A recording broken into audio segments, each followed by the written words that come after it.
Share this with Manchester United have finally dragged themselves into the 21st century with plans for a senior women's team, says Sports Minister Tracy Crouch. The Premier League club revealed on Wednesday that they have bid to join next season's women's second tier. "It's great news," former England goalkeeper Rachel Brown-Finnis told BBC Radio 5 Live.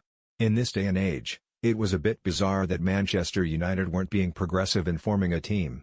The Football Association, which runs the women's leagues in England, will not reveal whether the application has been successful until the end of May, after which United intend to hold trials.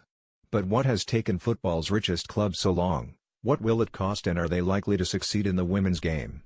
Manchester United and Real Madrid are the only clubs among the world's top 10 richest teams not to have a women's side, and the reaction to the Red Devils' change of heart has been welcomed by many, if suggested as long overdue.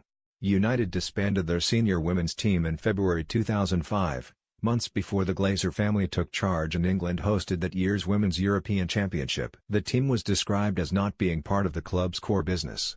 Explaining the decision at the time, United's then Director of Communications Philip Townsend said, "Our aims in the women's game are best served by concentrating on youngsters."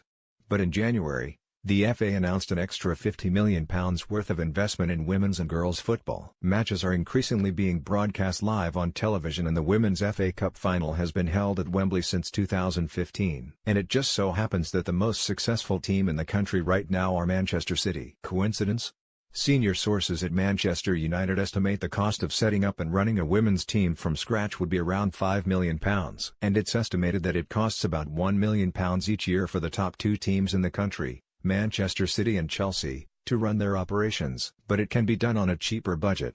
Yeovil Town ladies stated in October that they would need £350,000 to stay in the top league of English women's football for next season, where players must be full-time, as per Football Association criteria. United's annual budget may be less than that given their application is to join to the semi-professional Women's Super League 2, which will be known as the Women's Championship from next season. It will all depend on what type of resources are on offer to the team, who they sign and how much they are paid. But the fact they are starting in the second tier means they can take baby steps before challenging in the top echelons of the game. "I believe they will want to be the best," Brown-Finnis added. "So they'll want to try and compete with the likes of Chelsea and Manchester City."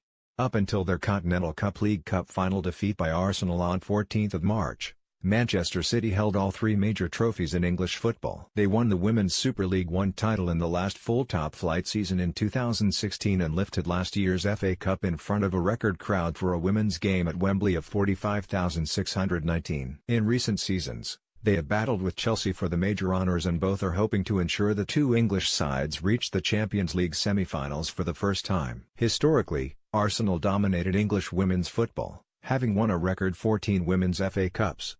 And in Europe, French side Lyon have won back-to-back Champions League titles, reaching 6 of the past 8 finals and winning 4. But, if selected, United will have to contend with more modest opposition in the second tier such as Doncaster Rovers Bells, Aston Villa and Tottenham Hotspur, and the bigger names in women's football will have to wait. Arsenal, Chelsea and City have established squads full of experienced, international players, but it hasn't taken long for other new women's senior sides to enjoy success. Italian giants Juventus formed their new women's team in 2017 and, as it stands, have won 16 league games out of 16 in their first Serie A season.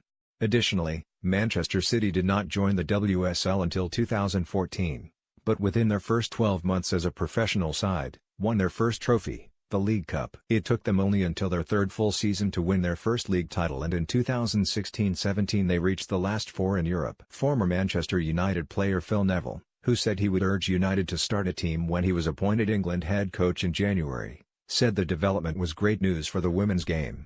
His response was echoed by former England captain, now a part of Neville's backroom staff, Casey Stoney, and the move has gone down well with some fans too. Team GB Hockey Olympic gold medal winner Kate Richardson-Walsh said, "Frankly, this is well overdue. Better late than never, I suppose."